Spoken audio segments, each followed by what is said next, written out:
Chapter है plant growth and hormone. इसमें basically दो सेक्शन है, एक है प्लांट ग्रोथ और दूसरा क्या है, दूसरा सेक्शन है हार्मोन्स वाला। ठीक है, तो सबसे पहले हम लोग प्लांट ग्रोथ देख लेते हैं कि प्लांट में ग्रोथ कैसा होता है और कितने टाइप का होता है। उसके बाद में हम लोग हार्मोन्स के बारे में पढ़ेंगे। तो ये बेसिकली दो सेक्शन है, एंड हार्मोन्स लिखा क्योंकि सबसे ज्यादा क्वेश्चन तुमको हार्मोन से मिलेंगे, प्लांट ग्रोथ से तुमको एज सच बहुत ज्यादा क्वेश्चन नहीं मिलते हैं। ठीक है, तो जब हम लोग प्लांट ग्रोथ की बात करेंगे तो हम लोग को दो चीज पता है कि प्लांट के अंदर ग्रोथ कैसा होता है। एक होता है प्राइमरी ग्रोथ। प्राइमरी ग्रोथ मतलब क्या होता है, उसका जो लेंथ है ना, हॉरिजॉन्टल जो उसका वर्टिकल ग्रोथ होता है, यहाँ पे मैं लिख रहा हूँ वर्टिकल ग्रोथ, इसको हम लोग बोलते हैं।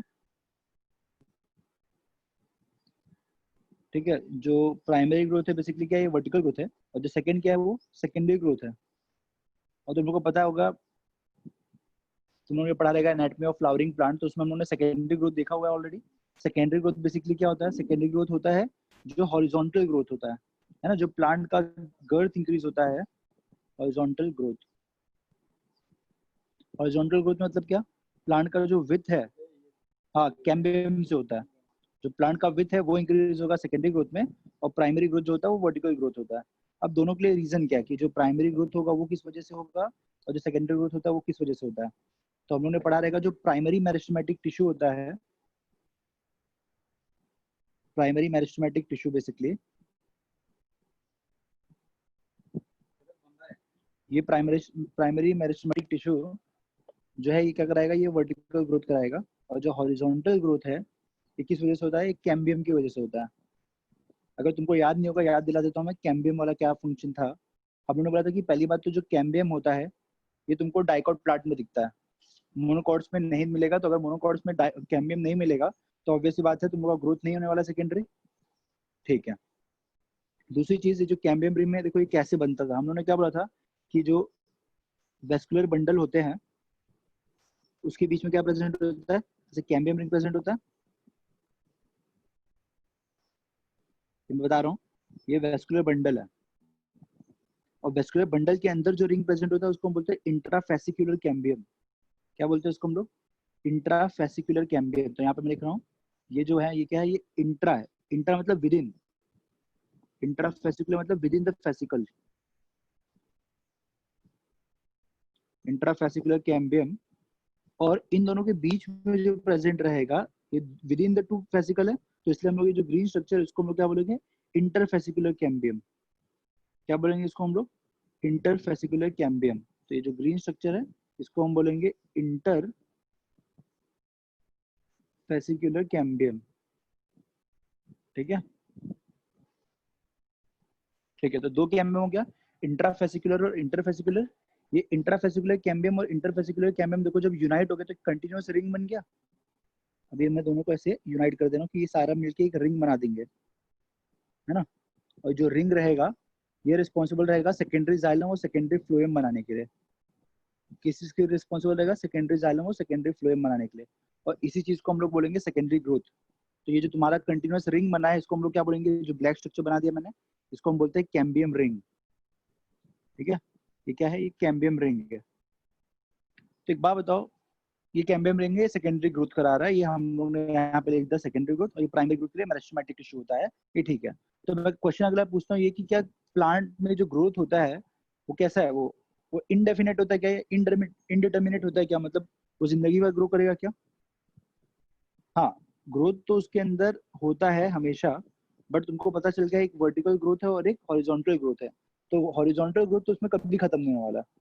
ठीक है, तो इसलिए लिखा जाता है क्या कि plant growth is unique because plant retain the capacity for unlimited growth throughout their life. हाँ, वेरी गुड आची। वर्टिकल जो होता है वो टाइम के बाद में स्टॉप हो जाएगा, लेकिन हॉरिजॉन्टल ग्रोथ होते रहेगा।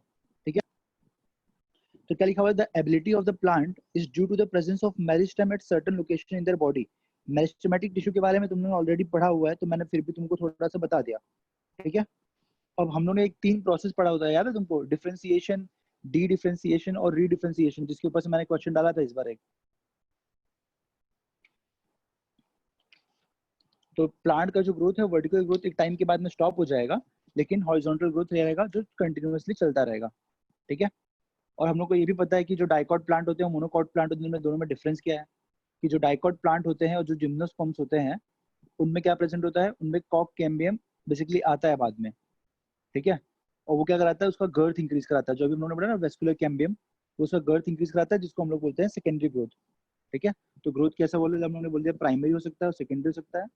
प्राइमरी के लिए हम लोगों ने बोल दिया ये है वर्टिकल ग्रोथ तुम्हारा जो कि मेरिस्टेमेटिक टिश्यू है, और सेकेंडरी ग्रोथ के लिए जो कि हॉरिजॉन्टल होता है, ठीक है। इसके अंदर भी हम लोगों ने बोल दिया मेरिस्टेम रिस्पॉन्सिबल होता है, जो कि कौन से होते हैं, एक होते हैं तुम्हारे वेस्कुलर कैम्बियम और एक होता है कॉर्क कैम्बियम।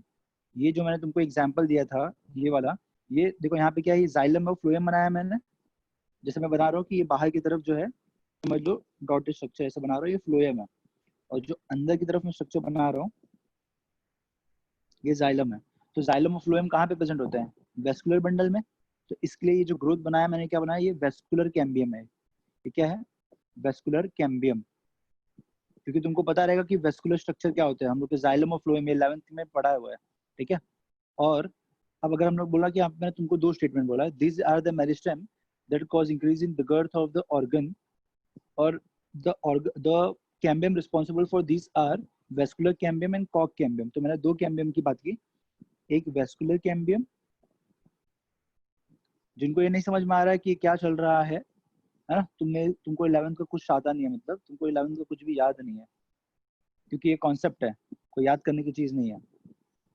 वेस्कुलर कैम्बियम जब बोल रहे हैं हम लोग, कॉक कैम्बियम बोल रहे हैं, तो दोनों में बहुत बड़ा डिफरेंस है। जब हम लोग वेस्कुलर कैम्बियम की बात कर रहे हैं तो हम लोग रूट्स की बात कर रहे हैं कि रूट्स में होने वाला है, और जो कॉक कैम्बियम की बात कर रहे हैं हम लोग ये स्टेम की बात कर रहे हैं। वेस्कुलर कैम्बियम मैंने तुमको बता दिया कि इसके अंदर कैसा रहेगा, ये जो अभी मैंने बनाया था इसके पहले का डायग्राम, वही मैं बता रहा हूँ वापस से। यही चीज है जो कंटिन्यूअस रिंग बनाएगा, इसी को हम लोग बोलते हैं वेस्कुलर कैम्बियम। बट जो कॉक कैम्बियम होता है स्टेम में होता है, उसको हम लोगों ने कैसे बनाया था कि बाहर की तरफ एक दूसरे टाइप के सेल रहेंगे, इसके बीच में ही हम लोगों ने बोला था कि ये कैम्बियम रिंग अपीयर होगा, और बाहर की तरफ अलग टाइप के सेल ऐड करेगा और अंदर की तरफ अलग। तो तुम लोगों ने सुना था ये जो हम लोग जो पेरिडर्म बोलते हैं जिसको, ये वाली चीज है वहां पे, ठीक है। चलो ये जिसको याद है अच्छी बात है। नेक्स्ट, तो ये पहला टॉपिक था कि जो प्लांट में ग्रोथ होता है वो कितने टाइप का होता है, तो हम लोग प्लांट में ग्रोथ होगा जो प्राइमरी होगा और सेकेंडरी होगा। दूसरा क्वेश्चन ये आता है, ग्रोथ ग्रोथ को हम लोग मेजर कर सकते हैं क्या, प्लांट के ग्रोथ को हम लोग मेजर कर सकते हैं क्या। तो आंसर होगा हम लोग मेजर तो कर सकते हैं, बट ये डिपेंड करता है कि उसके लिए तुम क्या पैरामीटर ले रहे हो, ठीक है। ये पैरामीटर्स पे डिपेंड करता है, ये पैरामीटर्स के अकॉर्डिंग तुम प्लांट की ग्रोथ को मेजर कर सकते हो। इस ग्रोथ मेजरेबल, तो हम लोग बोलेंगे यस ग्रोथ इज मेजरेबल। कैसे, वो पैरामीटर पे डिपेंड करेगा। जैसे कि हम लोग को पता है कि अगर कोई भी सीड है वो वाटर एब्जॉर्ब करते जाएगा तो उसका वेट बढ़ जाएगा, है ना। तो हम लोग क्या यूज कर सकते हैं, हम लोग एक वेट यूज कर सकते हैं, वेट। बट तुमको पता है जो वेट होता है वो दो टाइप का हो सकता है। कैसा, एक तो जो पानी के साथ है और एक जो बिना पानी के साथ है, ठीक है। तो जो पानी वाला है वो तो तुम्हारा बेसिकली वो क्या है, फ्रेश वेट है, ठीक है। तो मैं लिख रहा हूँ यहाँ पे, जो पानी वाला है वो क्या है, फ्रेश वेट। मतलब अगर तुमने किसी भी सीड ने वाटर एब्जॉर्ब किया है उसके बाद में तुम उसको मेजर कर रहे हो तो ये फ्रेश वेट है। बट अगर तुमने उस सीड को डिहाइड्रेट कर दिया और उसके बाद में उसका वेट मेजर कर रहे हो तो उसको हम लोग बोलेंगे ड्राई वेट, ठीक है। तो दो टाइप का वेट है, एक तो है फ्रेश वेट और एक है ड्राई वेट। इसके अलावा और क्या पैरामीटर हो सकते हैं, एक तो वेट हो गया, दूसरा हम लोग ये भी बोल सकते हैं ना, उसका अगर लेंथ इंक्रीज हो रहा है प्लांट का, सबसे कॉमन चीज तो तुम्हारे दिमाग में यही आएगी कि प्लांट का अगर लेंथ इंक्रीज हो रहा है तो हम लोग बोल देंगे कि हाँ प्लांट ग्रो कर रहा है। अगर लेंथ इंक्रीज नहीं हो रहा है तो हम लोगों ने बोला था कि देखो ये जो वर्टिकल ग्रोथ है बेसिकली ये प्राइमरी ग्रोथ है, और सेकेंडरी ग्रोथ क्या था, उसका गर्थ इंक्रीज होना, मतलब मैं बोल रहा हूँ उसका एरिया जो है उसका वो इंक्रीज हो रहा है, तो एक तरह से ये सेकेंडरी ग्रोथ है। फिर उस उसका वॉल्यूम इंक्रीज हो सकता है, अगर वो पानी एब्जॉर्ब कर रहा है तो हम लोगों ने पढ़ा था याद है, सेल जो होता है अगर वो वाटर एब्जॉर्ब करता है तो उसके वॉल के ऊपर प्रेशर पड़ता है जिसको हम लोग क्या बोलते हैं, ट्रगर प्रेशर, है ना। ट्रगर प्रेशर बोलते हैं, तो वॉल्यूम के अकॉर्डिंग हो सकता है। और सबसे कॉमनली क्या होगा, अगर सेल मल्टीप्लाई कर रहा है तो सेल का नंबर भी इंक्रीज हो रहा है, सही बात है। तो हम लोग जो प्लांट का ग्रोथ है वो मेजर कर सकते हैं, इस तरीके से कर सकते हैं, ठीक है। कैसे कि उसके अंदर उसका वेट बढ़ सकता है, उसका लेंथ इंक्रीज हो सकता है, उसका एरिया इंक्रीज हो सकता है, उसका वॉल्यूम बढ़ सकता है, और सेल का नंबर इंक्रीज हो सकता है, ठीक है। जैसे कि एग्जांपल देके रखा है कि जैसे एक मेज का जो रूट अपाइकल मेरिस्टेम होता है ना, मेज जो मेज प्लांट होता है उसका रूट अपाइकल मेरिस्टेम लोगे, वो एक रूट अपाइकल मेरिस्टेम ना 17,500 नए सेल बनाता है 1 घंटे में। समझ में आ रहा है? तो मैं एग्जांपल देता हूँ यहाँ पे। तो मैंने अभी देखो यहाँ पे सारे पैरामीटर लिखे, ठीक है। वेट लिखा है, लेंथ लिखा है, एरिया लिखा है, वॉल्यूम लिखा है और सेल का नंबर। तुमको बताया तुम इस 5 पैरामीटर में से क्या पैरामीटर यूज करोगे जो मैं एग्जांपल दे रहा हूँ उसके लिए, ठीक है। जैसे मैंने एक लिखा 1 maize root apical meristem, 1 maize root apical meristem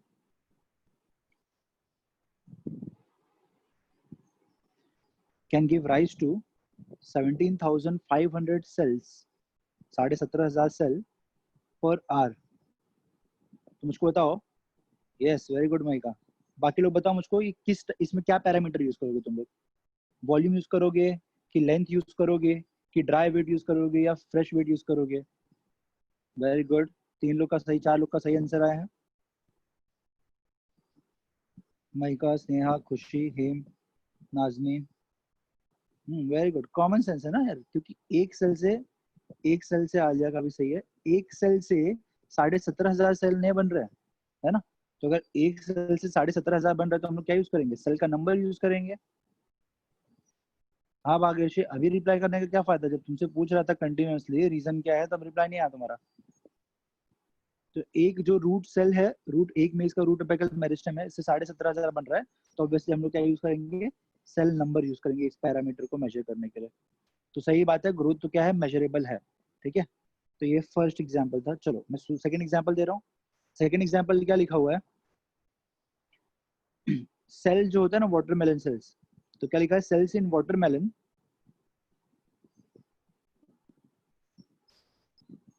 ठीक है, सेल्स इन वाटरमेलन में increase in size by up to 3,500 times. तो लिखा हुआ है इसका जो साइज है वो 3,500 टाइम्स इंक्रीज हो रहा है। Sorry, 3,500, 3,50,000 times. तो अगर 3,50,000 टाइम्स का सेल का साइज इंक्रीज हो रहा है तो हम लोग को पता है हम लोग क्या यूज करेंगे? एरिया यूज करेंगे, वॉल्यूम नहीं, एरिया यूज करेंगे। देखो ये तो सही बात कि उसका अगर वो इतना टाइम इंक्रीज हो रहा है तो ये बात भी सही, हाँ बराबर है। एरिया भी यूज कर सकते हो, वॉल्यूम भी, क्योंकि क्या कर रहा हो, अगर सरफेस एरिया बढ़ा रहा है तो अंदर अपने वॉल्यूम जो है वो अकोमोडेट कर सकता है। तो सही बात है, एरिया भी यूज कर सकते हो तुम लोग। और कहीं पे भी साइज किसी का इंक्रीज हो रहा है तो हम लोग मानते हैं वो अंदर से तो खोखला रहेगा, अगर तो वॉल्यूम भी इंक्रीज होगा, बट अगर अंदर से वो स्टफ्ड रहेगा, अंदर से अगर वो भरा रहेगा तब वॉल्यूम यूज नहीं होगा। तो वॉल्यूम जो है ये स्मार्टली यूज करना कि कब यूज करना है वॉल्यूम, ठीक है। ठीक है,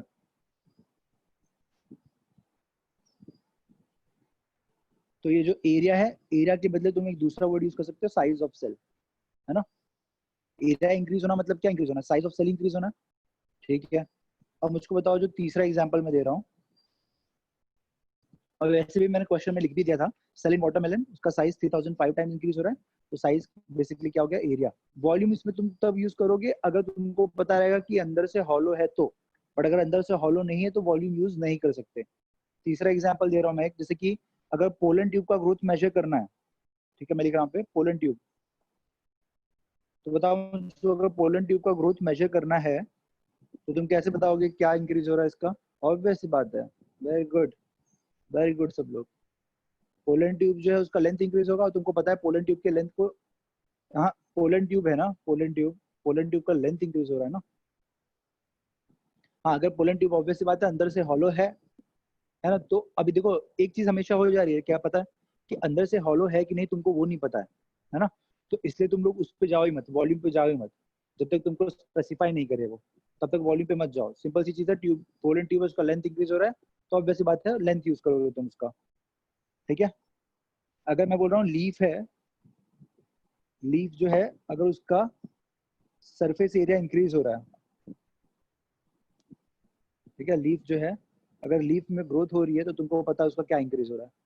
और वैसे बात है, सरफेस एरिया बोल सकते हो, या सरफेस एरिया को तुम सिर्फ एरिया भी बोल सकते हो, ठीक है।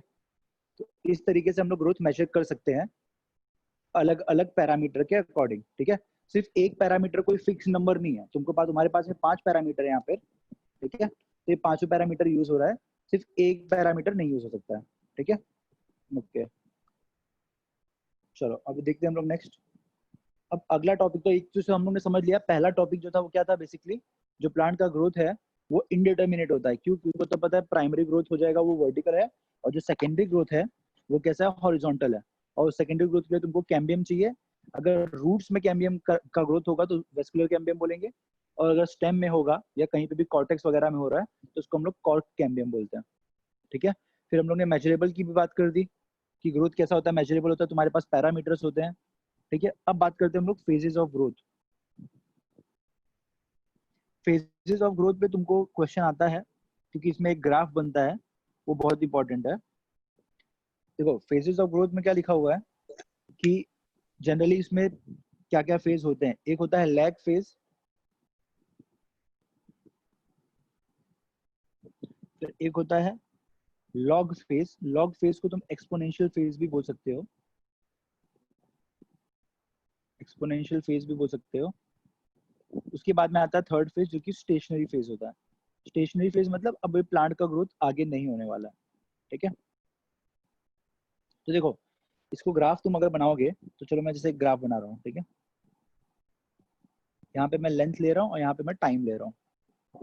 यहाँ पे मैं ले लिया एक्स एक्सिस पे टाइम और वाई एक्सिस पे मैंने क्या ले लिया, वाई एक्सिस पे मैंने ले लिया है लेंथ, ठीक है। अब यहाँ पे मैंने ग्राफ बनाया अगर, तो देखो इनिशियली क्या हुआ, ये इनिशियली ये जो पार्ट है यहाँ तक, ठीक है, ये लैग हुआ, मतलब देखो टाइम कितना इंक्रीज हो। अगर मैं जीरो यहाँ पे रखता हूँ, मैं इसको जीरो मान रहा हूँ, ठीक है। यहाँ पे मैंने मान लिया समझ लो 1 ईयर, और इतने डिस्टेंस पे ही मैं सब बोल रहा हूँ तुमको, 2 ईयर, 3, 4। अभी तुमको ईयर में मानना है, ईयर में मानो, चलो हम लोग मंथ में मानते हैं क्योंकि मंथ थोड़ा ज्यादा रियलिस्टिक है ना, प्लांट जल्दी ग्रो करता है, ठीक है। और यहाँ पे मैं सेंटीमीटर ले रहा हूँ, ठीक है।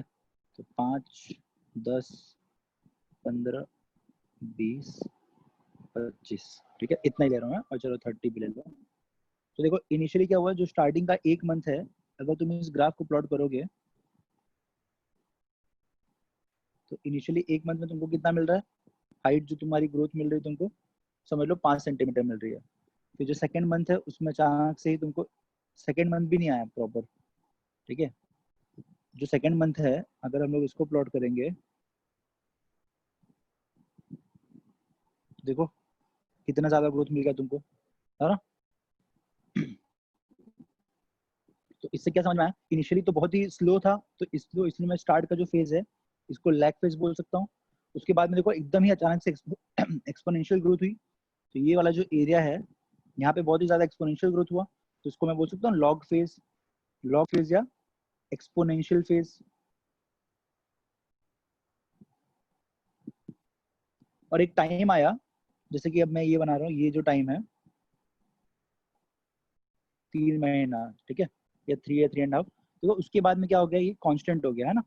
इसके बाद में देखो कितना भी टाइम बढ़ गया, उसके बाद में 1 महीना और गया, 2 महीना और गया, मतलब 4 से 5 चले गए, 5 से 6 चले गए, प्लांट का हाइट इंक्रीज नहीं हुआ। तो ऑब्वियसली बात, ये कौन सा फेज है, ये स्टेशनरी फेज है। कौन सा फेज है, स्टेशनरी फेज। तो इस वजह से प्लांट के ग्रोथ के लिए 3 फेज होता है, एक होता है लैग फेज, दूसरा होता है लॉग फेज, और तीसरा होता है स्टेशनरी फेज, ठीक है। तो ये 3 फेज होता है, तुमको पता है इसमें मैक्सिमम ग्रोथ जो प्लांट करेगा वो कहाँ दिखेगा, एक्सपोनेंशियल फेज में दिखेगा। और स्टेशनरी फेज मतलब अब ऑलमोस्ट ग्रोथ कांस्टेंट हो चुका है, ठीक है। तो इसके ऊपर क्वेश्चन आता है, और ये कैसा ग्राफ तुमको दिख रहा है, इसको हम लोग बोल सकते हैं एस शेप बोल सकते हैं हम लोग इसको, एस बोल दो, या तो सिग्मोइड बोल दो इसको। हाँ वेरी गुड, सिग्मोइड सबको पता है, ये एस बोल दो या सिग्मोइड शेप बोल दो, ठीक है। तो एस शेप या सिग्मोइड शेप जो होता है ये फेजेस ऑफ ग्रोथ है, लैग फेज, लॉग फेज और स्टेशनरी फेज, ठीक है। तो ये होते हैं हम लोग के प्लांट्स में फेजेस ऑफ ग्रोथ।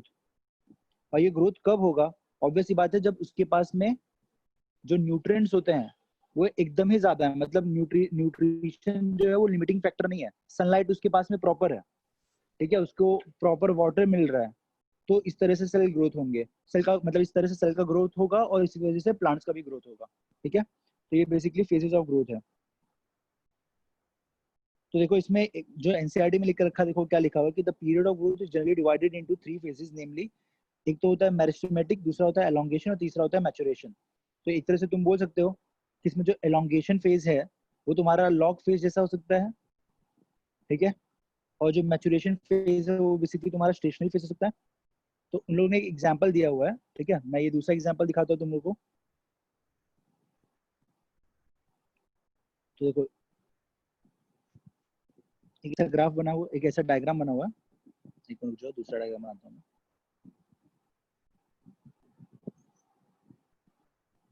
ठीक है, इस तरह से था। अब बाद में जब उसमें ग्रोथ हुआ तो देखो वो इस तरह से दिखने लग गया,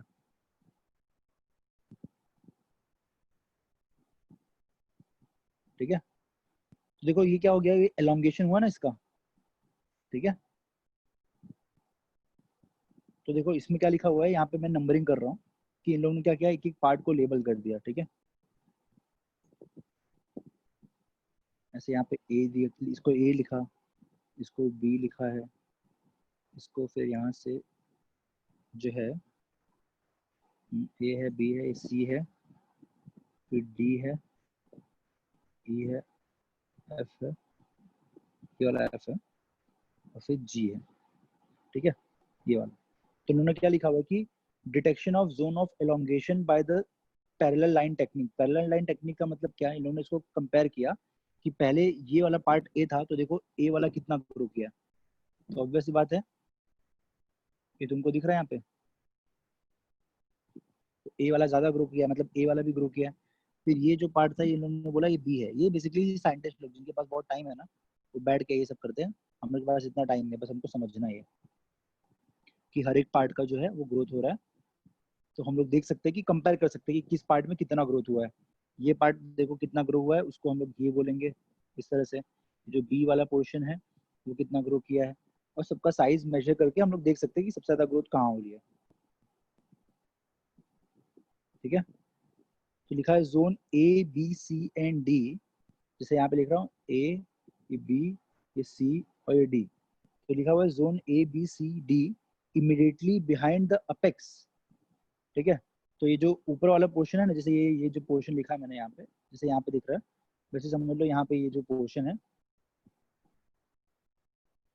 ये भी पोर्शन है, और इसके पहले ये वाला पोर्शन भी है। तो अगर मैं बोलता हूँ ये जो अपेक्स है, अपेक्स तो इन लोगों ने पूरा बोला, सॉरी, ठीक है। ये जो अपेक्स पार्ट के पीछे जो चार जोन है ए बी सी डी, सबसे ज्यादा ग्रोथ इनमें ही हुआ है ना।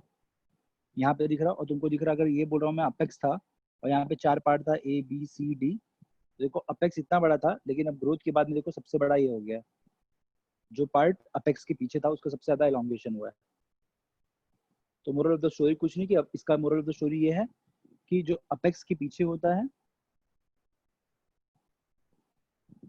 Part of the plant behind the apex, ठीक है, part of the plant behind the apex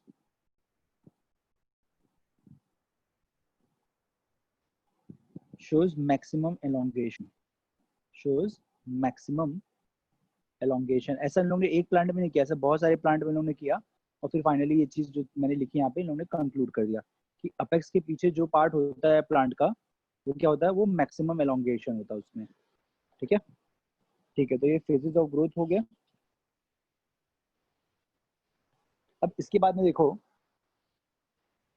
इसके बाद में एक और चीज लिखी हुई कि ग्रोथ का रेट कैसा हो सकता है, ठीक है। मैं बात कर रहा हूँ ग्रोथ रेट की। तुमको पता है ग्रोथ रेट की बात करें हम लोग तो दो तरीके से वो ग्रो कर सकता है। एक तो होता है हम लोग का क्या, एक होता है हम लोग का अरिथमेटिक और एक होता है हम लोग का ज्योमेट्रिक, है ना। अरिथमेटिक और ज्योमेट्रिक में फर्क क्या है, तो मैं यहाँ पे लिख रहा हूँ, तुम्हारे पास में दो तरीके का ग्रोथ है। एक है अरिथमेटिक, दूसरा है ज्योमेट्रिक,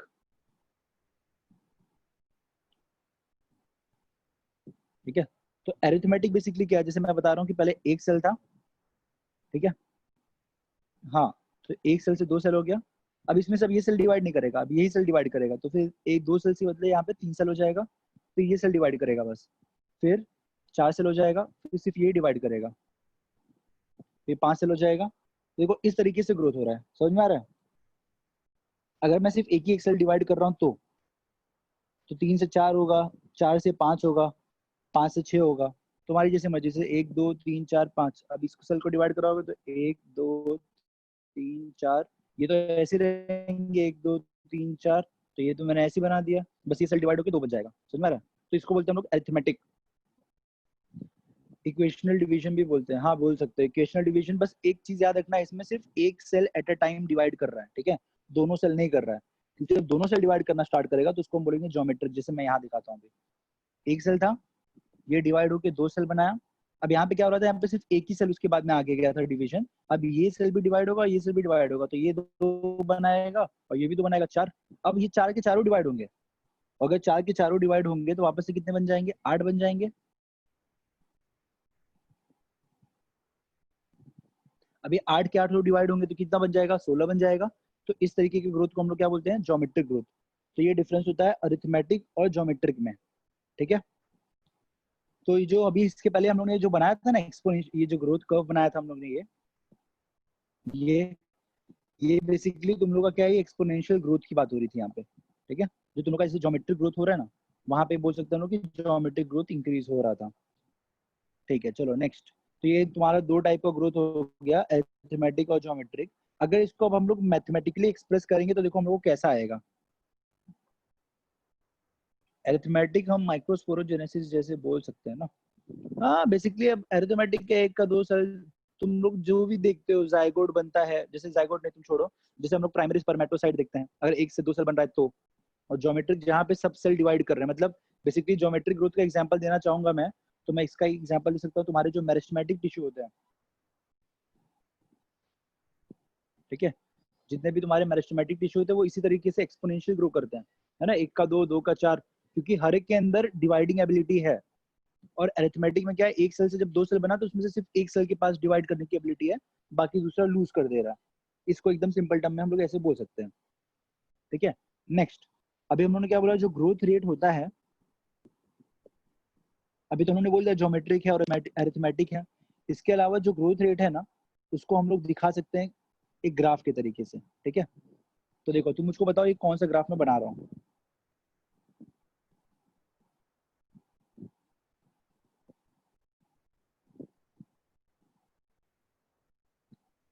ये ग्राफ ए है, ये ग्राफ बी है, ठीक है। और तुम्हारे पास, तुमको पता है अभी जैसे मैंने देखा है तुम लोगों ने यहाँ पे 2 ही तरीके का growth और तुम्हारे पास ऑप्शन भी इसलिए 2 है। एक तो तुमको पता है, या तो एक इसमें से अरिथमेटिक है और दूसरा क्या है, दूसरा ज्योमेट्रिक है,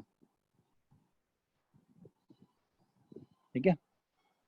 तो मुझको बताओ, अभी मैं ग्राफ बना रहा हूँ एक, यहाँ पे टाइम रहेगा ऑब्वियस सी बात है, और यहाँ पे तुम्हारा हाइट ऑफ द प्लांट है, तो लेंथ रहेगा, तो यहाँ पे लेंथ है और यहाँ पे टाइम है। तो अगर एक ग्राफ मैंने बनाया है इस तरीके से, ठीक है, और दूसरा ग्राफ मैंने बनाया है इस तरीके से,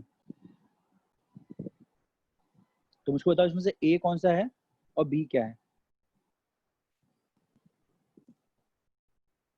ओके, आर्ची का सही आंसर है, खुशी का एक आंसर सही है, मई का सही है एक आंसर,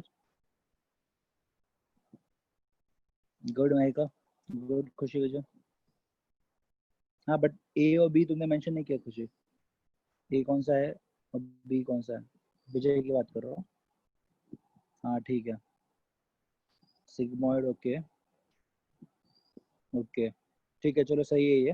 तुमको दिख रहा है कैसे एक्सपोनेंशियली ग्रो किया है, तो अगर कहीं पे भी एक्सपोनेंशियल ग्रोथ हो रहा है तो उसको हम लोग क्या बोलेंगे, ये कैसे टाइप का ग्रोथ है। ऑब्वियसली बात है ये ज्योमेट्रिक टाइप का ग्रोथ है, ठीक है। और ये कैसा है, ये अरिथमेटिक टाइप का ग्रोथ है। सर मैसेज सेंड नहीं हो रहा। ओके कोई बात नहीं, मैं समझ गया तुम लोग आंसर आ गया रहेगा, तभी मैसेज भेज रहा हूँ। चलो देखो, अब इसको अगर हम लोग मैथमेटिकली एक्सप्रेस करें तो हम लोग कैसे करेंगे। देखो ये तुमको पता है जब टाइम 0 था तो उसके पास भी कुछ ना कुछ तो लेंथ था ऑलरेडी, ठीक है। तो मुझको अगर किसी भी टाइम पे, तुमको पता है इसमें कौन सा फॉर्मूला रहेगा, y equal to mx plus c, क्योंकि एक स्ट्रेट लाइन मिल रहा है तुम लोग को।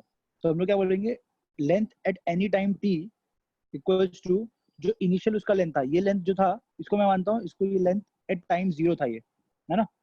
तो इसको मैंने बोल दिया ये लेंथ एट टाइम 0 प्लस इसके अंदर टाइम के साथ में कितना ये ग्रो करेगा। तो देखो एक तो तुम कितने टाइम के लिए इसका ग्रोथ मेजर कर रहे हो, दूसरा ये जो जिस तरीके से ये मल्टीप्लाई करेगा ना उसको हम लोग लिखेंगे आर। आर का मतलब यहाँ पे ग्रोथ रेट। अगर मैं बोल रहा हूँ कि वो 1 घंटे में 1 सेंटीमीटर ग्रो कर रहा है तो उसका ग्रोथ रेट कितना हो गया, 1 सेंटीमीटर पर आवर, है ना।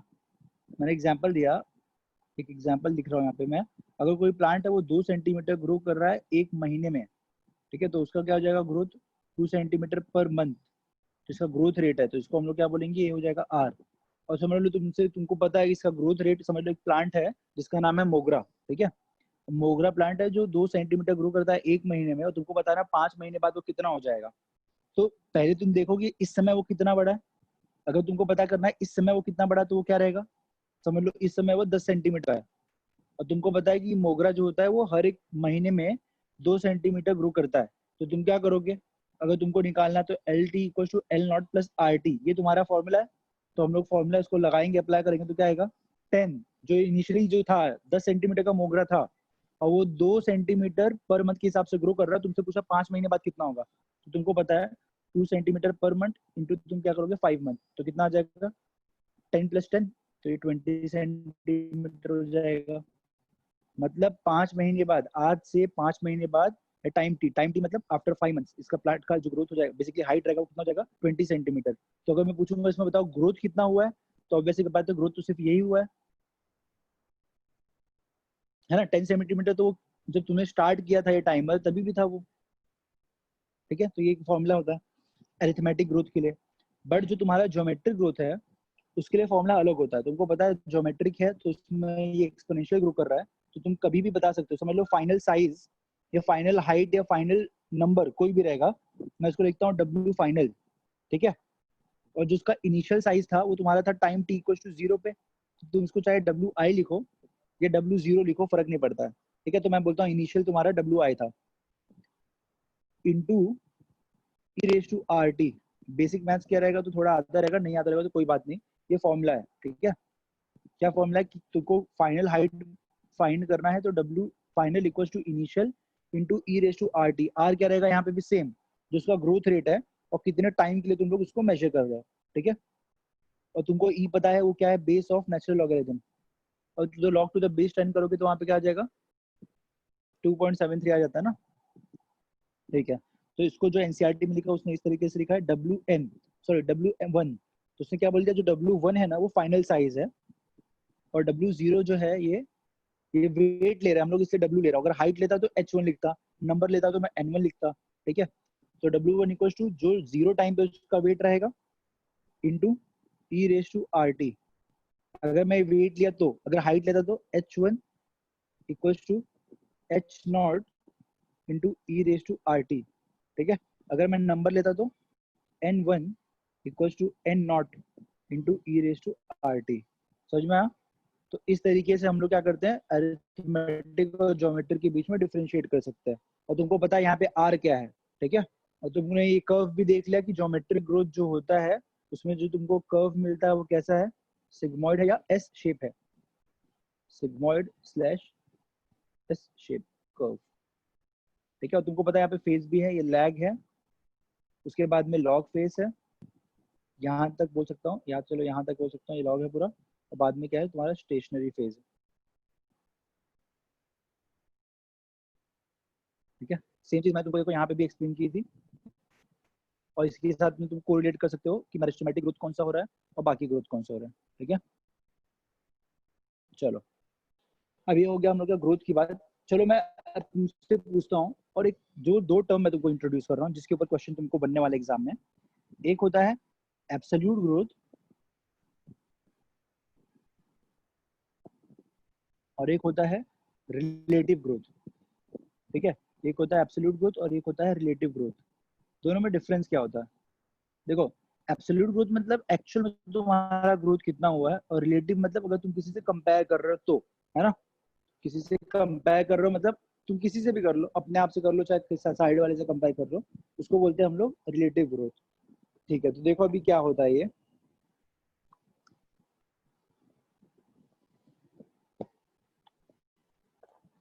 देखो जैसे मैं बोलता हूँ कि एक लीफ है, चलो तुम्हारा एग्जांपल ले रहा हूँ। तुम जब 8th स्टैंडर्ड में थे, ठीक है, दो फ्रेंड है, एक रामू और एक शामू। रामू शामू छोड़ दो। हाँ, दो दोस्त है, एक राहुल है, एक रोहित है, ठीक है। राहुल जो था वो 8th स्टैंडर्ड में 5 फीट था। नहीं, राहुल जो था वो 8th स्टैंडर्ड में 5 फीट था, ठीक है। और जो रोहित था वो 8th स्टैंडर्ड में 5 फीट 5 इंच था, ठीक है। अब क्या हुआ, जब वो लोग 9th स्टैंडर्ड में आए, तो जो रोहित है वो 5 फीट 5 इंच था पहले। रुको मैं लिखता हूँ, बड़ा तुमको समझ में नहीं आएगा। बोला कि एक राहुल है और एक रोहित है, क्योंकि एक कॉमन है ना, केएल राहुल और रोहित शर्मा, ठीक है। सर आवाज नहीं आ रही है सर। आवाज नहीं आ रही है? आई। तो जो राहुल, मैंने क्या बोला, वो 8th स्टैंडर्ड में, ये दोनों की हाइट में लिख रहा हूँ, ये क्या था, ये 5 फीट था, और ये क्या था, 5 फीट 5 इंच था, ठीक है। जब ये 9th स्टैंडर्ड में चले गया, तो ये 5 फीट 5 इंच का हो गया, और ये 5 फीट 7 इंच का हो गया, ठीक है। एक बात बताओ, इसके अंदर अब दोनों में से ज्यादा ग्रोथ किस में हुआ है? मतलब अगर मैं बोल रहा हूँ कि एब्सोल्यूट दोनों में कितना ग्रोथ हुआ है, तो देखो मैं लिखता हूँ एब्सोल्यूट। अगर मैं एब्सोल्यूट की बात करूंगा तो क्या बोल दूंगा, 5.5 ये अब है, और पहले कितना था, 5। तो क्या हम लोग को पता चल गया कि 0.5 फीट इंक्रीज हुआ है, मतलब 5 इंच बढ़ गया। सिमिलरली यहाँ पे मैं बोलूंगा एब्सोल्यूट कितना है, तो 5.7 माइनस 5.5 करूंगा, तो कितना आ जाएगा, ये 0.2 फीट। ये इसमें एब्सोल्यूट ग्रोथ हुआ है, सही बात है।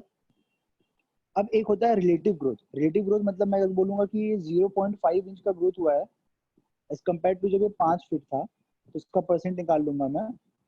और यहाँ पे कैसे निकालूंगा कि 0.2 इंच का ग्रोथ हुआ है, तो पहले पहले कितना था, 5.5 था, इसका मैं एक परसेंट निकालूंगा, तो ये आ जाएगा हम लोग को, ये रिलेटिव ग्रोथ भी बोल सकता हूँ मैं, या इन दोनों में मैं आपस में भी कंपेयर कर सकता हूँ, ठीक है। तो ये थोड़ा सा कॉम्प्लिकेटेड एग्जाम्पल तुमको नहीं, चलो एक और इजी एग्जाम्पल देता हूँ मैं, जो तुम्हारे एनसीईआरटी में दिया हुआ है। दो लीफ है, ठीक है,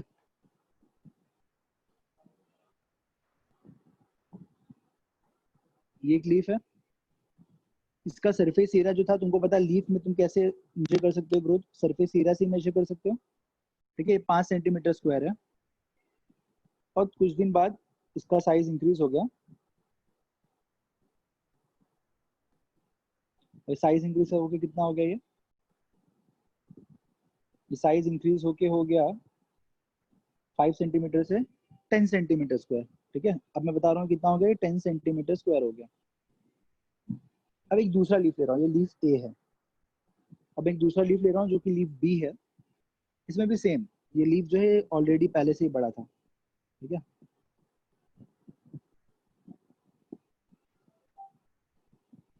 ये जो लीफ है इसका हाइट था 50 सेंट, मतलब इसका सरफेस एरिया जो था वो था 50 सेंटीमीटर स्क्वायर। अब इसका सरफेस एरिया जो था वो बढ़ के हो गया 50 से,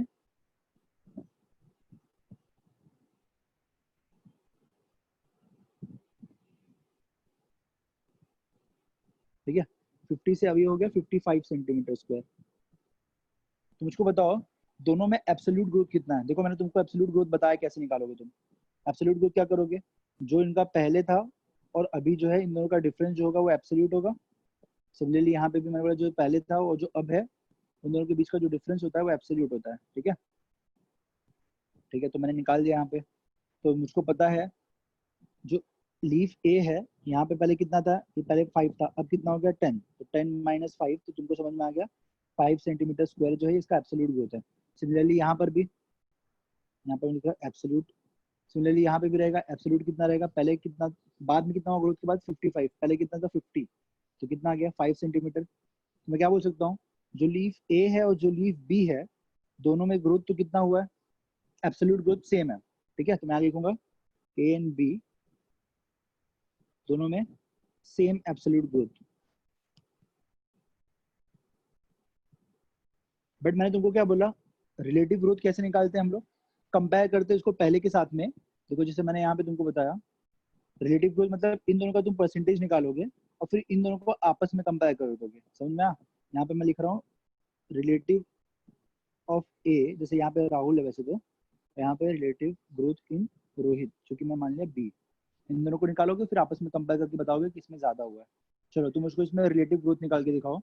रिलेटिव ग्रोथ ए में ज्यादा हुआ है या रिलेटिव ग्रोथ बी में ज्यादा हुआ है, वेट करता हूँ मैं, ठीक है, निकालो।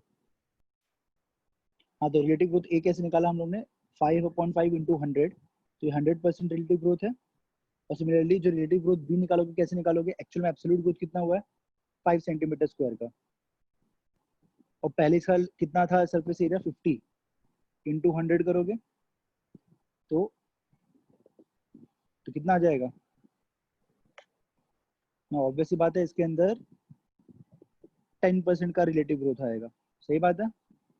तो यहाँ पे 100% का रिलेटिव ग्रोथ हुआ, यहाँ पे सिर्फ 10% का रिलेटिव ग्रोथ हुआ है। तो देखो, ये एक पॉइंट हम लोगों ने लिखा है कि absolute growth in A and B are same, है ना, A and B have same absolute growth, but अगर रिलेटिव ग्रोथ की बात करेंगे तो वापस से मैं रेड से लिखता हूँ, relative growth in A is more than B. समझ में आया। तो रिलेटिव ग्रोथ क्या होता है और एब्सोल्यूट क्या होता है, ठीक है। तो इस तुमको इसमें एग्जाम में क्वेश्चन आ सकता है इस एब्सोल्यूट ग्रोथ पे और रिलेटिव ग्रोथ पे, ठीक है।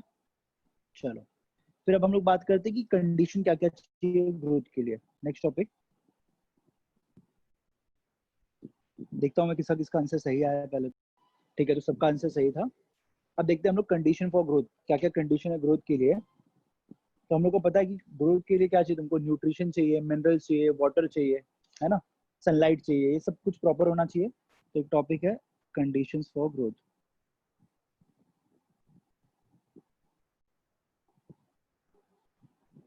ठीक है।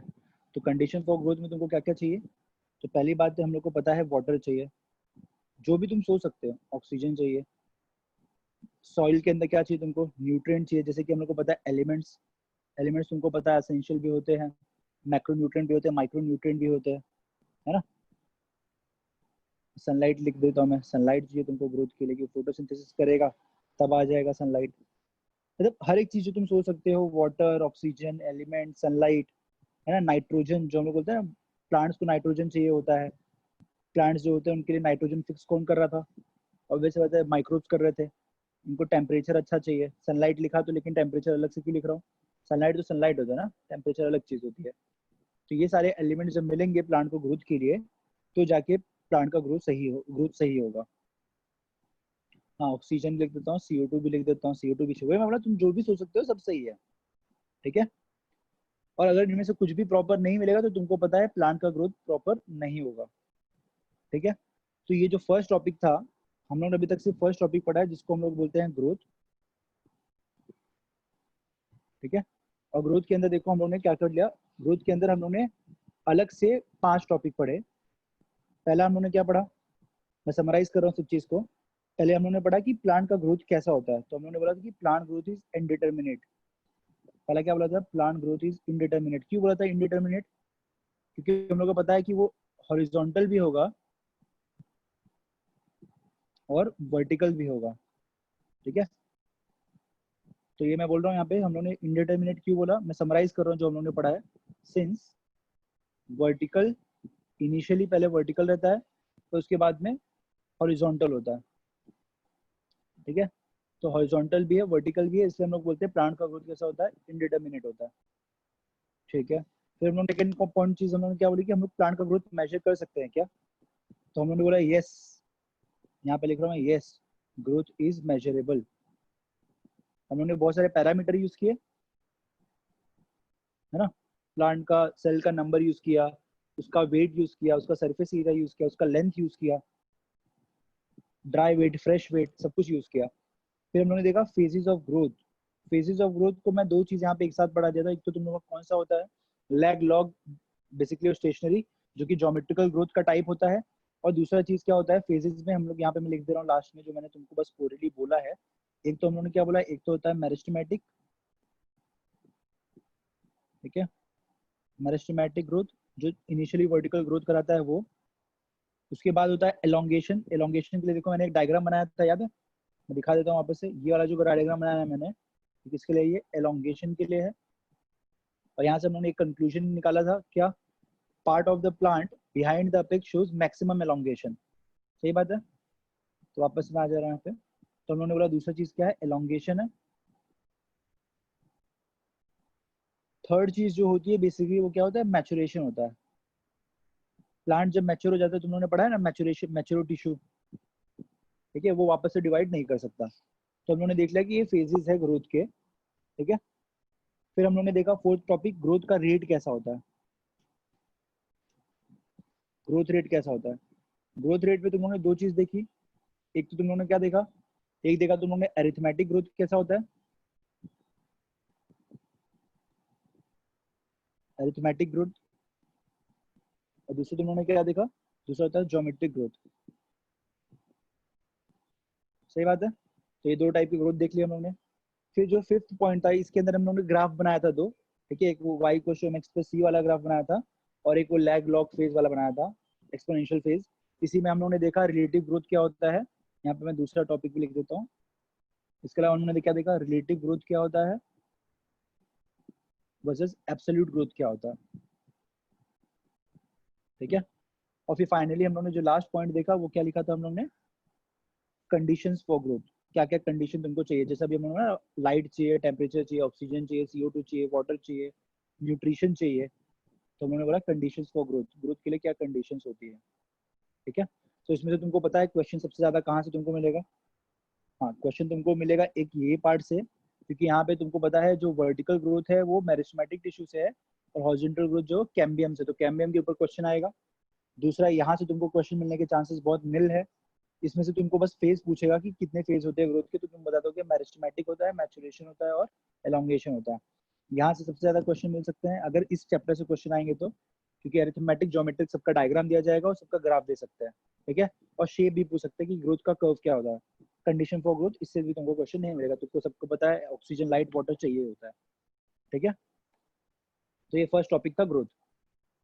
अब हम लोग स्टार्ट करते हैं सेकेंड टॉपिक, ठीक है। अब देखो सेकेंड टॉपिक क्या है। सेकेंड टॉपिक जो है वो, जो उसके ऊपर से क्वेश्चन मैंने इस बार डाला था, क्योंकि ये वापस से पढ़ा रहा हूँ इसलिए, तो ठीक है। Differentiation, D differentiation and re differentiation. सही बात है। डिफरेंशिएशन, तीन टर्म लिख रहा हूं मैं, डी डिफरेंशिएशन,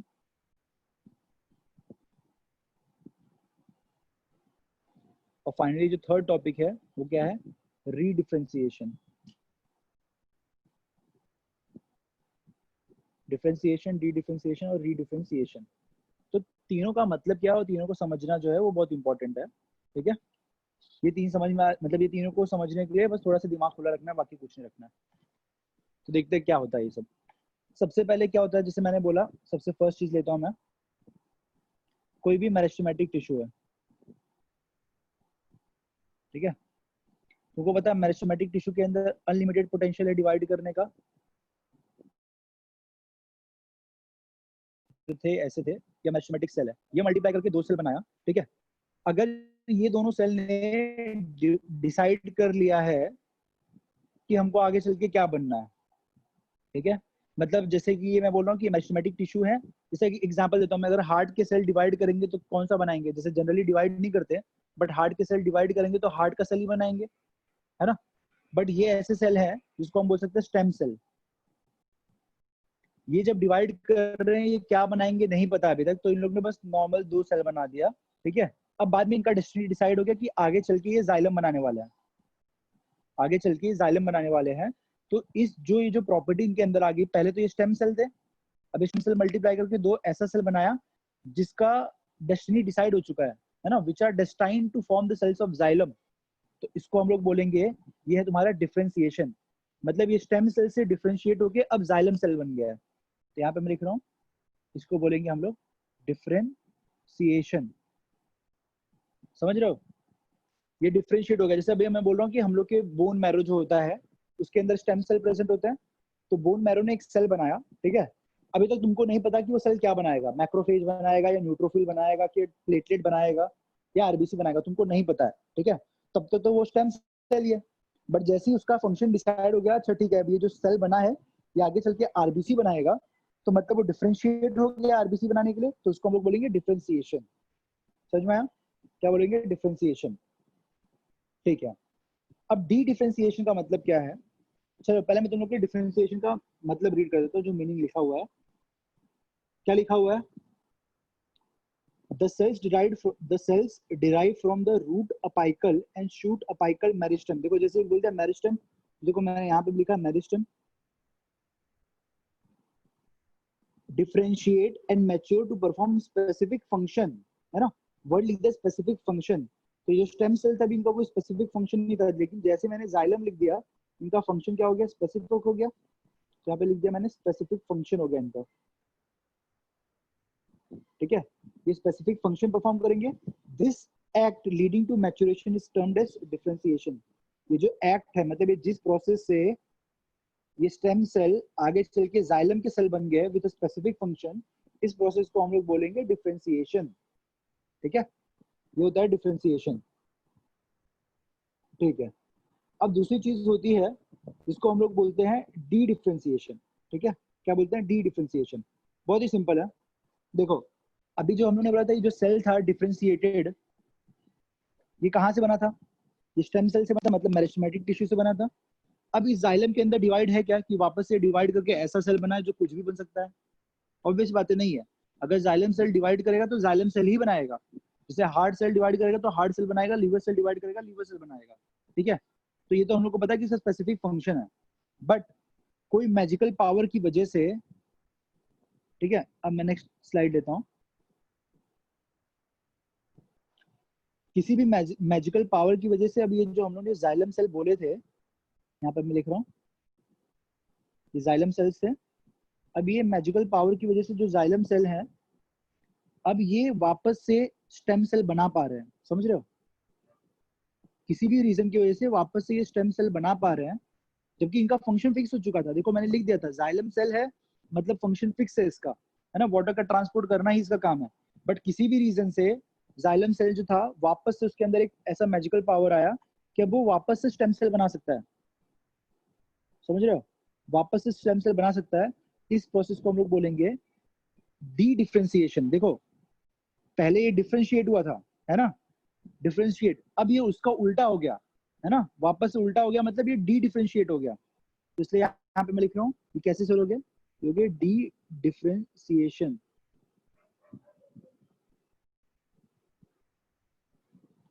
ठीक है? अब ये स्टेम सेल वापस से कुछ नया सेल बनाएंगे, सबको पता है। अब ये स्टेम सेल ने समझ लो बना दिया कोलेनकाइमा, या समझ लो उसने बना दिया पैरेन्काइमा, या कोई भी सेल बना दे। एग्जांपल मैं ले रहा हूँ बस यहाँ पे एक्स वाई जेड, मैं एक ही लेता हूँ जिससे कंफ्यूजन ना हो, ठीक है? अब ये स्टेम सेल ने क्या बना दिया? कोलेनकाइमा बना दिया। तो एक बात बताओ, ये स्टेम सेल पहले से प्रेजेंट था क्या? नहीं। ये जो स्टेम सेल है किसका प्रोडक्ट है? ये डी डिफरेंशिएशन का प्रोडक्ट है। अब ये जो डी डिफरेंशिएटेड सेल था, उसने नया कोलेनकाइमा का सेल बना दिया, है ना? पहले तो ऐसा नहीं था। इस चीज को हम लोग बोलेंगे री डिफरेंशिएशन। क्या बोलेंगे इसको? री डिफरेंशिएशन। तो मैं इसको एक स्लाइड में लिखता हूँ, रुको, मुझे पता है आधे लोग को नहीं समझ में आ रहा होगा ये।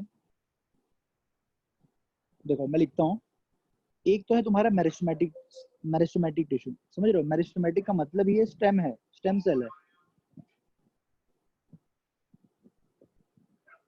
ये मेरिस्टेमेटिक सेल है, बेसिकली स्टेम सेल है। स्टेम वर्ड हटा ही देता हूँ मैं, ठीक है?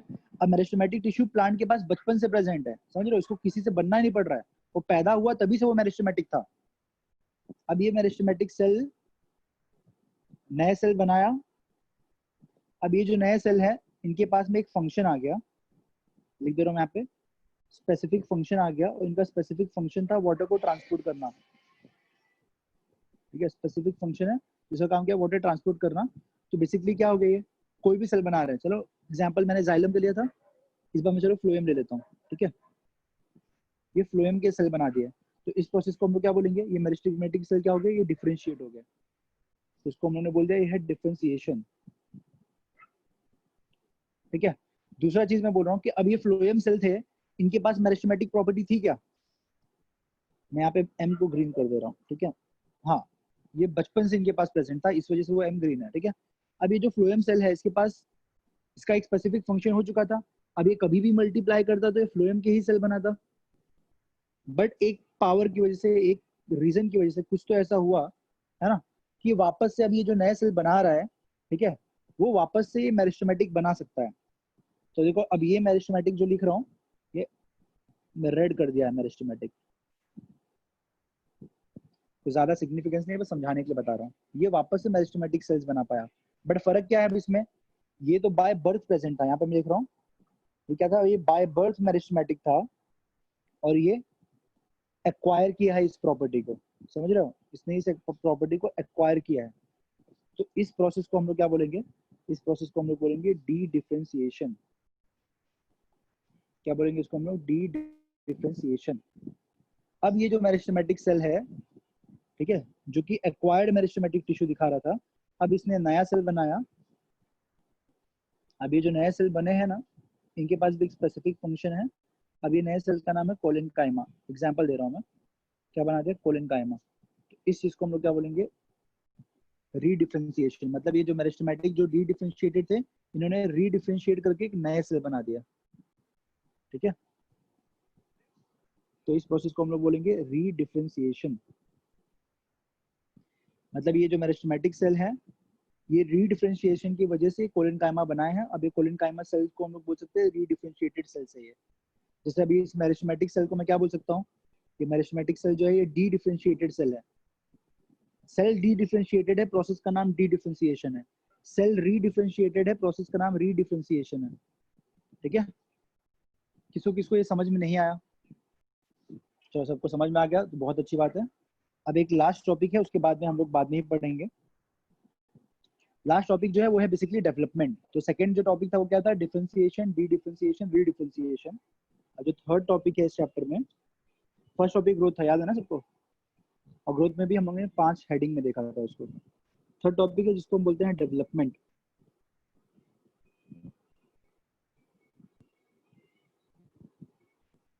तो अब बेसिकली डेवलपमेंट क्या है, देखो पहली बात तो देखो, जैसे ग्रोथ ग्रोथ है ना, लेकिन डेवलपमेंट में हम लोग क्या बोलते हैं, मतलब बेसिकली ओवरऑल चीज है, ठीक है। जितना भी ऑर्गेनिज्म में चेंज हो रहा है पूरे उसके लाइफ में, सीड जर्मिनेशन से लेकर उसकी डेथ तक, उस चीज को हम लोग बोलते हैं डेवलपमेंट, ठीक है। तो देखो मैं टर्म रीड करता हूँ, इसका डेफिनेशन क्या है।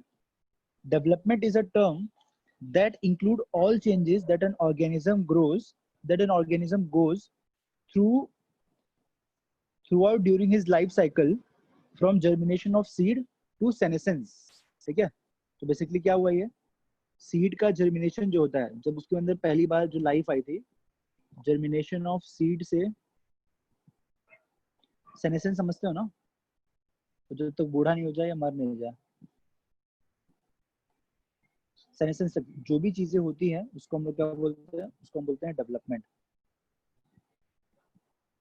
ठीक है। जर्मिनेशन ऑफ सीड से सेनेसेंस तक जो भी उसके लाइफ में होता है, ठीक है, उसकी लाइफ साइकिल हो, चाहे उसका ग्रोथ हो, ठीक है, चाहे वो हार्मोन प्रोड्यूस करे, तो सब चीज को हम लोग बोलते हैं सेनेसेंस, मतलब इस चीज को हम बोलते हैं डेवलपमेंट, ठीक है। तो चाहे कोई भी टिश्यू हो, ऑर्गन हो, या चाहे कोई भी हायर प्लांट हो, उसमें तुमको दिखाना है अगर कि जो डेवलपमेंटल प्रोसेस कैसा होता है प्लांट सेल में, तो उसको हम एक डायग्राम से दिखा सकते हैं, ठीक है। देखो डायग्राम से हम लोग क्या दिखाते हैं, एक मैं डायग्राम ड्रॉ करता हूँ, समझ लो। एक मेरिस्टेमेटिक सेल है, ठीक है, यहाँ पे लिख रहा हूँ मैं, मेरिस्टेमेटिक सेल है। ये जो मेरिस्टेमेटिक सेल है, इसके अंदर प्लाज्मा ग्रोथ हुआ, ठीक है, प्लाज्मेटिक ग्रोथ हुआ, यहाँ पे मैं बता रहा हूँ बस, प्लाज्मेटिक ग्रोथ ही हुआ, ठीक है। फिर उसके बाद में इसके अंदर डिफरेंशिएशन हुआ। डिफरेंशिएशन होता है, तुमको पता चल जाता है कि मेरिस्टेमेटिक सेल डिफरेंशिएट होकर कोई भी एक नया सेल बना देगा जो एक पर्टिकुलर फंक्शन परफॉर्म करेगा, ठीक है। तो मैंने बना दिया कि दूसरा चीज जो हुआ इसमें क्या हुआ, डिफरेंशिएशन हुआ है। फिर तीसरा चीज जो हुआ वो क्या हुआ, इसके अंदर जो एनसीईआरटी में एग्जैक्टली मैं वैसे बनाने की कोशिश कर रहा हूँ, मैं सिंगल लाइन में बना सकता हूँ, एक्सपांशन या एलोंगेशन। उसके बाद में मैचुरेशन। तो जब मैचुरेशन हो जाएगा तो ये सेल क्या हो जाएगा, ये मैच्योर सेल में बन जाएगा। तो मैंने क्या क्या बोला, इसमें क्या क्या चीजें हुई। सबसे पहले मैंने बोला इसमें क्या हुआ, ग्रोथ हुआ। ग्रोथ मतलब प्लाज्मेटिक ग्रोथ, मतलब जो उसका प्लाज्मा था वो ग्रो किया, तो मैं लिखा इसमें प्लाज्मेटिक ग्रोथ हुआ, पहला चीज। प्लाज्मेटिक ग्रोथ के बाद में उसमें क्या हुआ, डिफरेंशिएशन हुआ। क्या हुआ, डिफरेंशिएशन। डिफरेंशिएशन के बाद उसमें क्या हुआ, एलोंगेशन। तुमको डिफरेंशिएशन का भी मतलब पता है, तुमको एलोंगेशन का भी मतलब पता है। और फाइनली वो क्या हो गया, मैच्योर। तुमको पता है मैच्योर टिश्यू क्या होता है? मैच्योर टिश्यू के अंदर अपनी एबिलिटी डिवाइड करने की वो लूज कर देता है, ठीक है। अब ये जो मैच्योर सेल था, अब क्या होगा, इसके अंदर सेनेसेंस होगा। जब इस मैच्योर सेल का सेनेसेंस होगा तो उस मैच्योर सेल का क्या हो जाएगा, डेथ हो जाएगा। मैच्योर सेल के सेनेसेंस के बाद में, बेसिकली सेनेसेंस क्या होता है, बूढ़ापन, और बूढ़ेपन के बाद क्या आता है, डेथ आता है। तो ये मैच्योर, मैंने लिखा मैच्योर सेल, और मैच्योर के बाद मैं यहाँ पे क्या लिख रहा हूँ, सेनेसेंस, ठीक है। और फाइनली क्या हो गया, उसका डेथ हो गया। देखो अब ये जो मैंने एक चीज बोली थी कि जो मेरिस्टेमेटिक सेल है वो डिवाइड कर रहे हैं, ठीक है, और जब वो डिफरेंशिएट करते हैं तभी जाके वो कोई फंक्शन परफॉर्म करेगा। बट अगर वो डिफरेंशिएट नहीं कर रहे हैं और बार बार सेल डिवीजन हो रहा है, जैसे मैं बोला प्लाज्मेटिक ग्रोथ, इस पॉइंट पे प्लाज्मेटिक ग्रोथ तक पहुंचा ये सेल, ठीक है। तुमको पता है अगर ये सेल डिफरेंशिएट होगा, एलोंगेट होगा, मैं नंबर कर देता हूँ, पहले हुआ प्लाज्मेटिक ग्रोथ, फिर हुआ डिफरेंशिएशन, फिर हुआ एलोंगेशन, फिर हुआ मैच्योरेशन, तो फिर फाइनली बन गया तुम्हारा मैच्योर सेल। और ये मैच्योर सेल में क्या हुआ, फाइनली हुआ सेनेसेंस, तो अब जाके इसकी डेथ हुई, ठीक है। और ये तुम्हारा मेरिस्टेमेटिक सेल है। मैं बोल रहा हूँ कि अगर मेरिस्टेमेटिक सेल बार बार प्लाज्मेटिक ग्रोथ करके डिफरेंशिएट ना हो, instead of being differentiated it again undergo cell division. सही बात है। अगर वो वापस से सेल डिवीजन कर देगा और डिफरेंशिएट नहीं होगा तो इस चीज को वो वापस से क्या बनाएगा, मेरिस्टेमेटिक सेल ही बनाएगा। यहाँ पर लिख रहा हूँ मैंने सेल डिवीजन, ठीक है। तो ये चीज जो होती है उसको हम लोग बोलते हैं ओवरऑल प्लांट का डेवलपमेंट, ठीक है। मतलब समझ में आया तुमको क्या मैं बोल रहा हूँ? जैसे मैंने बोला, यहाँ पे मैं एक्सप्लेन करता हूँ एक चीज, रुको एक मिनट। हाँ, मैंने क्या बोला, यहाँ पे जो स्टेम सेल था, तो यहाँ पे बताता हूँ, सॉरी, हाँ, ये देखो, ये जो प्रोसेस था स्टेम सेल था, ये डिवाइड करके अगर डिफरेंशिएट होता है तभी ये जाइलम सेल बनेगा ना, अगर ये डिफरेंशिएट नहीं हुआ इन केस, ठीक है। ये जो सेल था मेरिस्टेमेटिक सेल, ये डिवाइड करके वापस से मेरिस्टेमेटिक बनाया। अब ये सेल डिफरेंशिएट नहीं हो रहे, वापस से सेल डिवीजन में जा रहा है। अगर ये वापस से सेल डिवीजन जा रहे हैं तो वापस से जो नए सेल बनाएंगे वो भी क्या रहेंगे, हाँ, सब के सब मेरिस्टेमेटिक ही रहेंगे, तो ये भी मेरिस्टेमेटिक रहेगा और ये सेल भी मेरिस्टेमेटिक रहेगा, ठीक है। तो इस चीज को हम लोग बोलते हैं, तो ये जो मैंने यहाँ पे जो ग्राफ में दिखाया ना, ये जो लाइफ साइकिल में ये दिखाया ना मैंने, सेल डिवीजन अगर होगा तो बार बार क्या होगा, वो मेरिस्टेमेटिक सेल ही बनाएगा, ठीक है। नेक्स्ट, अब कुछ टर्म बताता हूँ मैं, उसके बाद ही हम लोग लेक्चर एंड करते हैं, क्योंकि फिर उसके बाद इतना ही पढ़ाना है मुझको आज। देखो जो लास्ट टॉपिक है इस ग्रोथ वाले टॉपिक में, ठीक है, इसके बाद क्योंकि सिर्फ हॉर्मोन्स, फोटोपीरियोडिज्म और वर्नलाइजेशन बचेगा। तो ग्रोथ के टॉपिक पे जो लास्ट चीज है ना, उसको हम लोग बोलते हैं कि जो प्लांट होते हैं ना, वो एनवायरमेंटल स्ट्रेस से किस तरह से वो बोलते हैं निपटना, या एनवायरमेंटल स्ट्रेस रहेगा तो किस तरह से अपनी बॉडी में एडेप्टेशन लेके आते हैं, इस फिनोमेना को हम लोग बोलते हैं प्लास्टिसिटी, ठीक है। मैं लिख रहा हूँ एक चीज, प्लास्टिसिटी। देखो मैं प्लास्टिसिटी के बारे में क्या लिख रहा हूँ, plant follow different pathway in response to environment और phases of life to form different kind of structures, ठीक है। वापस बोल रहा हूँ, plant follow different pathways in response to environment और phases of life to form different kind of structure, this ability is called plasticity। मतलब हर एक plant, हर एक अलग अलग प्लांट, मैंगो प्लांट अलग, ठीक है, जो धनिया की पत्ती होती है वो अलग, बटर कप अलग, ठीक है। ये अलग अलग प्लांट ना, अगर स्ट्रेस तुम इनको दोगे ना तो अलग तरीके से रिस्पॉन्ड करेंगे, है ना। जैसे तुमको क्या होता है, मैं एग्जांपल देता हूँ कि अगर तुमको कोई झापड़ मारा तो तुम उसके रिस्पॉन्स में दो चीज कर सकते हो, या झापड़ खा के कोई हो सकता है वो बैठ जाएगा चुपचाप से नीचे, और कोई होगा उससे आर्ग्यू करेगा कि क्यों मारा, और कोई तीसरा इंसान होगा उसको घुमा के वापस एक झापड़ मार देगा, है ना। तो एक तरीके से क्या है, एनवायरमेंटल फैक्टर जो था, बेसिकली तुमको कोई सामने से झापड़ मारा, उसके रिस्पॉन्स में तुम क्या कर रहे हो, ठीक है, इस चीज को हम लोग क्या बोल रहे हैं, प्लास्टिसिटी बोल रहे हैं, ठीक है। अब इस प्लास्टिसिटी का मैं एग्जाम्पल देता हूँ कि प्लास्टिसिटी क्या है। तो देखो हम लोग इस चीज का एग्जाम्पल देते हैं, जैसे एक चीज होता है जिसको हम बोलते हैं हेट्रोफिली, ठीक है, हेट्रोफिली। तो हेट्रोफिली का मतलब क्या होता है, फिली मतलब तुमको पता है लीफ, मैं यहाँ पे वर्ड लिख रहा हूँ, हेट्रो, हेट्रो मतलब डिफरेंट, फिली मतलब लीफ।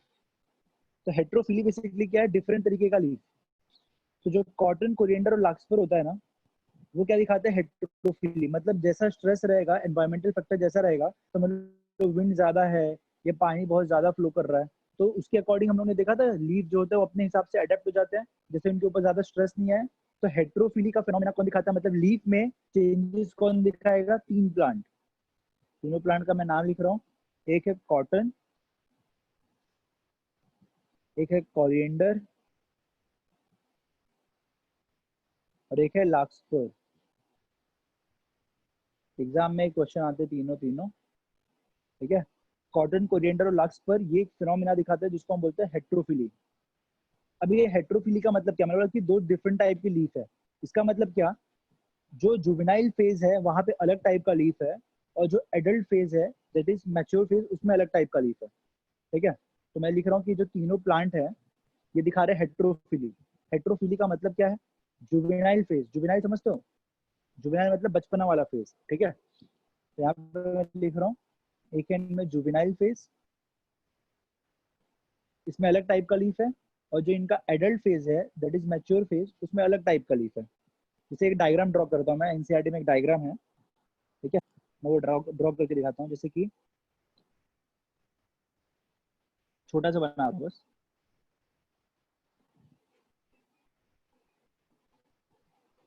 ठीक है, ऐसे बना दिया मैंने।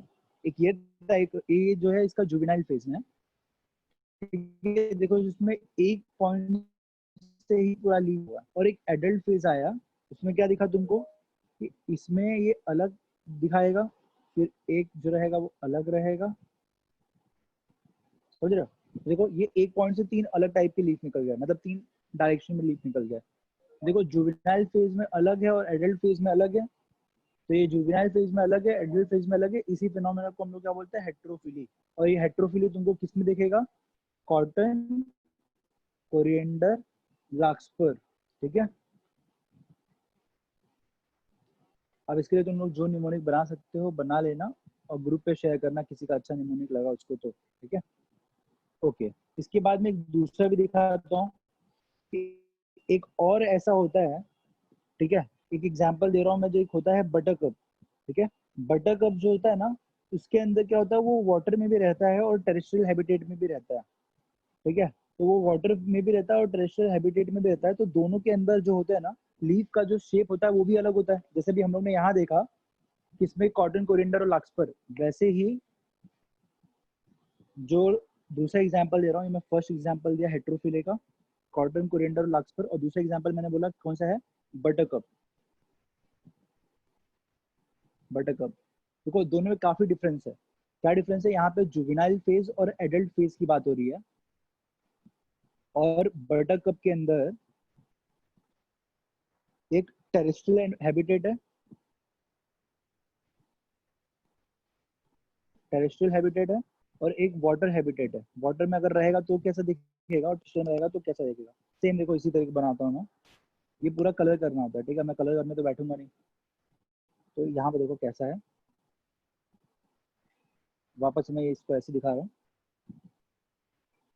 अगर टेरेस्ट्रियल हैबिटेट में है, देखो इस तरीके की लीफ दिखा रहा है, बट अगर वो वाटर हैबिटेट में है तो देखो वो कैसे लीफ दिखा रहा है ना, क्योंकि उसको पता है, उसको उसके पास में वाटर का फोर्स लगेगा उसके ऊपर। तो अगर लीफ है, अगर जैसे मैं बोल रहा हूँ ये पूरा ऐसे लीफ भरा हुआ है, भरा हुआ इन द सेंस अगर पूरा का पूरा इंटैक्ट है, इतना मोटा है, सरफेस एरिया उसका ज्यादा है, तो अगर पानी का तेज अगर धार आएगा तो इससे फट सकता है ना ये लीफ। तो इस वजह से ऐसा लीफ वो कहाँ दिखा रहा है, वो टेरेस्ट्रियल हैबिटेट में दिखा रहा है, ठीक है। लेकिन जो दूसरा मैंने बताया जहाँ पे एकदम ऐसे स्पाइनी स्पाइनी निकला हुआ, देखो ऐसे, ये ऐसा कहाँ दिखा रहा है, ये सब वाटर हैबिटेट में दिखा रहा है। तो ये भी एग्जांपल है किस चीज का, हेट्रोफिली का। तो हेट्रोफिली तुमको किस में दिख रहा है, कॉटन, कोरिएंडर, लार्कस्पर में भी दिख रहा है, यहाँ पे मैं लिख रहा हूँ। हाँ, तो हेट्रोफिली में मैं तुमको दो ग्रुप बना दिया, एक तो तुम्हारे कॉटन, कोरिएंडर, लार्कस्पर वाले ग्रुप है, और दूसरा बटरकप वाला ग्रुप है।